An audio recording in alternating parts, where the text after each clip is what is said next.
hug your mother. Here's tea, ma'am. Thank you, ma'am. And now, girls, I have a treat for you all.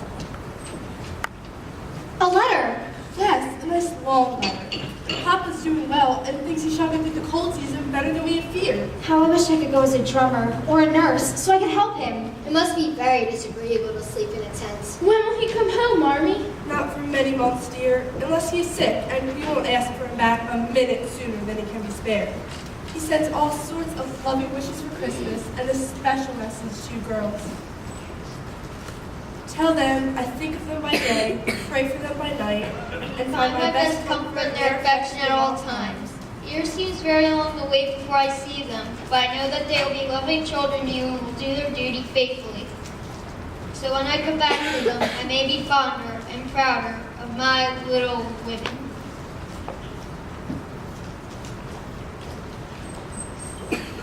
Oh, Papa, I am a selfish girl, but I'll truly try to be better so Papa won't be disappointed in me. We all will. I think too much of my looks and hate to work. Won't want any more if I can help it. And I'll try not to be rough and wild. Each of you told me what your burden was just now, except Beth. I heard the she hasn't got any. Yes, I have. Mine is envying girls with nice pianos and being afraid of people. Oh, Mouse. Girls, our burdens are here, our road is before us, and the longing for goodness and happiness is what gets us through many troubles and mistakes. Not far away lies a poor woman, Mrs. Hummel, with a newborn baby. Her children are all huddled in one bed to keep from freezing, for they have no fire. There's nothing to eat over there, and they're suffering from hunger and cold. Will you girls give them your tea as a Christmas present? I'm so glad you told us before we began to eat. May I help carry things to the poor little children? Maybe I'll go. And I shall take the cream and the muffins for those that I'm most like myself. I thought you'd do it. You shall all come and help me, and when we get back, we'll have bread and milk and make it up at our Christmas party tomorrow. Marmee, we've surprises for you too.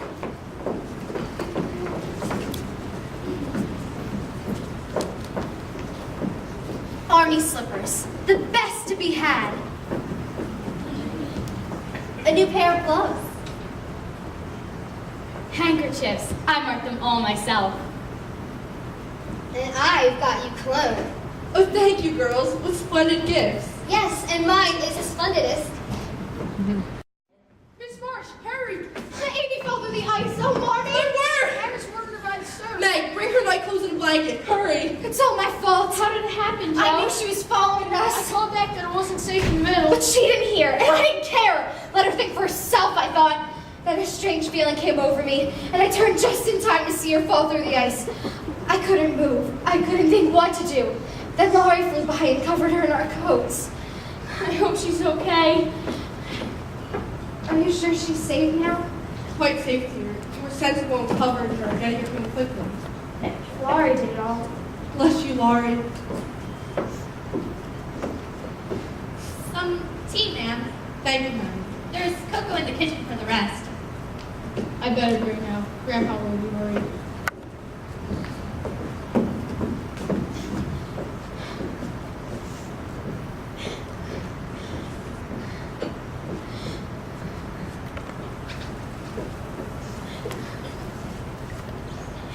It's my dreadful temper. I try to cure it. I think I have. And then it comes out worse than ever. Oh, Marmee, what will I do? Never get tired of trying, dear, and never think it's impossible to conquer your fault. You think your temper's the worst in the world, but mine used to be just like it. You're never angry. I've learned to check the hasty words that rise to my lips. And when I feel they mean to break out against my will, I step away for a minute and give myself a little shake. Marmee, if I'm ever half as good as you, I shall be satisfied. I hope you will be a great deal better, dear. Now, you've had your warning. Remember it. I will try, Marmee. I truly will. I'll get it. What shall we do with that girl? She'll never behave like a young lady. I hope she won't. She's funny and dear as she is. Is she? For days now, she's run to the door every time the postman rings. And she's been rude to Mr. Brooke whenever we meet him. And she won't stop humming. Have you anything interesting there, dear? A story. Won't amount to much, I guess. What's the name? The Banner of Beaumanoir. You? Your story? I knew it! I miss Joe March. Oh, Joe, I'm so proud. Hannah, come look. Well, I never! What will father say? Poor Laurie. Laurie knows. When I went to get my answer, the newsman said he didn't pay beginners. But Laurie said he's going to get the next one paid for. I didn't know you finished it. Read it to us, Joe. I want to know how it ends. Very well. Where were we? Yvonne was in prison, and Gaston has to come rescue her. Disguised as a guard and choose to be drowned. And he whispered as she passed, I am here. Yes, and handed her a note. Here it is. She understood and employed every moment in loosening the rope that tied her. It was dusk when rude hands seized her, and she made ready for the plunge. In the darkness, Gaston leapt after her, unseen, cut the rope, and swam downriver with her until they dared to land. A new chateau will rise on the ruins of the old, he said, with a new banner, never so true as now. And to Chemin lay out. Always loyal. Now, who could that be? I'm so glad Joe doesn't have to run to meet the postman anymore. Your story was brilliant. Beautiful. It's one of those horrid telegraph things, man. Marmee, what is it? It's from the War Department.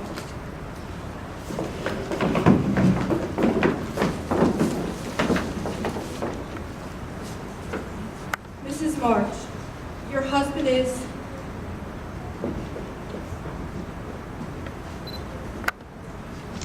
very ill. Come at once. I must go to Washington, but it may be too late. The Lord keep the dear man. I wouldn't waste no time crying, but get your things ready, man. That is right. There's no time for tears. Amy, find Laurie and ask him to send a telegram saying that I will come at once. The next train leaves early in the morning. I'll have to take that. Joe, go to Aunt March. Money must be borrowed for the trip, and I am not too proud to beg for your father. Beth, dear, please tell the Hummels I'm asleep for a while. I hope you will watch after them and take care of them in any way possible. Meg, dear, help me find my things. I will, Laurie. First, I better help Hannah get down the big trunk. Oh, of course. Be careful on the stairs. Don't bother, Meg. I'll help handle the trunk. Mrs. March, I brought a dressing gown for your husband and some wine from my cellar. I expect both will be needed. Thank you, Mr. Lawrence. My grandson and I would like to watch out for your daughters in your absence. I will take great comfort in that, sir. And I would like to offer you Mr. Brooks' services as your escort to Washington. Oh, I wouldn't think of asking you to take such a long journey, Mr. Brooke. Oh, no, no, no. I insist upon it. Mr. Lawrence has commissions for me in Washington, and it will give me great satisfaction to be of service to you. Mother will accept, I'm sure, Mr. Brooke. Please do, Marmee. It'll be such a relief to know that someone will be taking care of you. Very well. Thank you, Mr. Brooke. You were all so kind.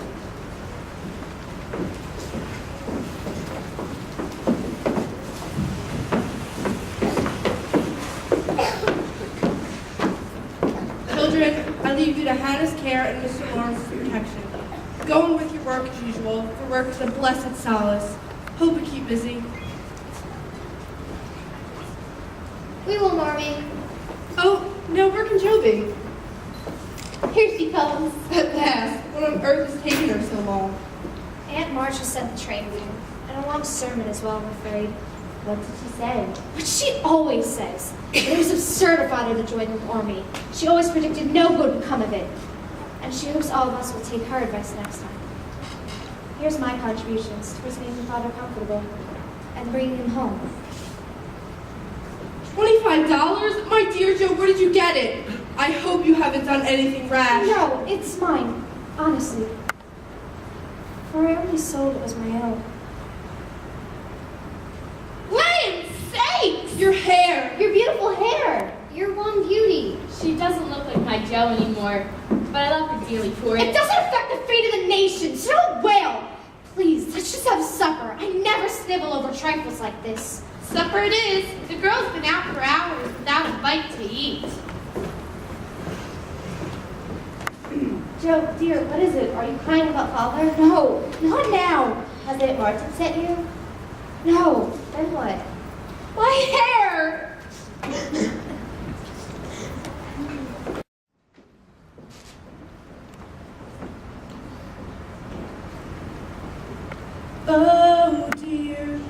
can the matter be, dear, dear? What can the matter be? Oh dear, what can the matter be? Johnny's so late at the fair. Mommy, What is it, dear? I want to tell you something. About Meg? How quickly you guessed. Yes, it's about Meg. And though it's a little thing, it fidgets me. Speak low. Tell me about it. Last summer, Meg left a pair of gloves over to Lawrence's, and only one was returned.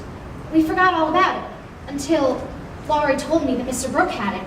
It had fallen out of his waistcoat pocket, and Laurie had teased him, and he owned up that he liked Meg, but didn't dare say so. He's so poor and she's so young. Now, isn't that a dreadful state of things? Do you think Meg cares for him? I don't know anything of the sort. In novels, girls show up by fainting away, growing thin, and acting like fools. But Meg eats and drinks and sleeps like a sensible creature. So then you fancy Meg is not interested in John? Who? Mr. Brooke, I call him John now. We found him doing so at the hospital. I know you'll take his part. He's been good to father, and you won't send him away. But let Meg marry him. Mean thing. To go petting Papa just to wheedle you into liking him. My dear Joe, do not get angry about it. John went with me at Mr. Lawrence's request and was so devoted to helping poor father that we couldn't help getting father.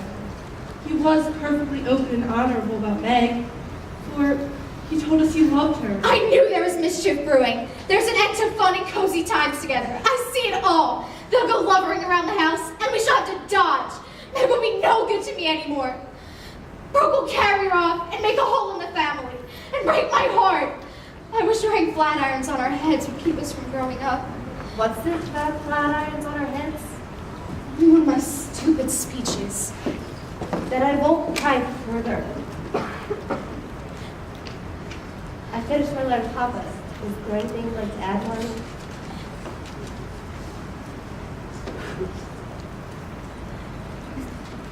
Beautifully written. Please add that I send my love to John.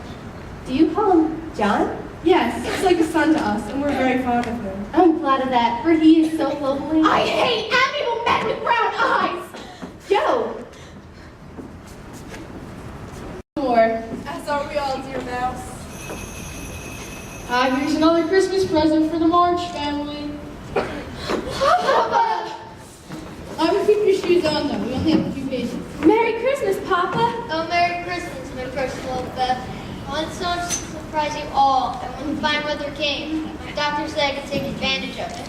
Just think, only a year ago we were groaning over the dismal Christmas we expected to have. Rather a pleasant year, on the whole.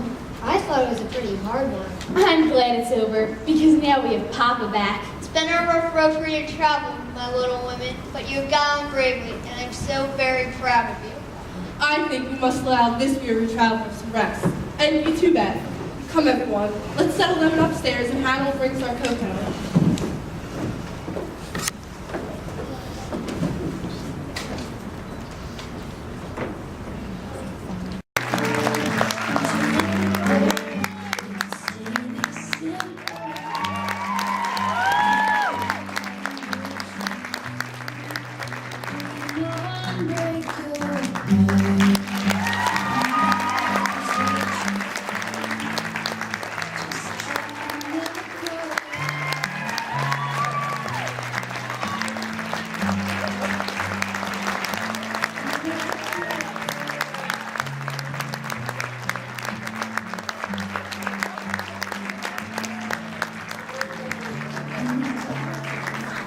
We can all have your attention.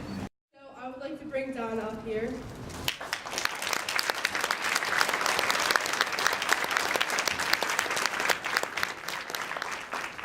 And last but not least, I would like to call up our director, Mr. Scardino.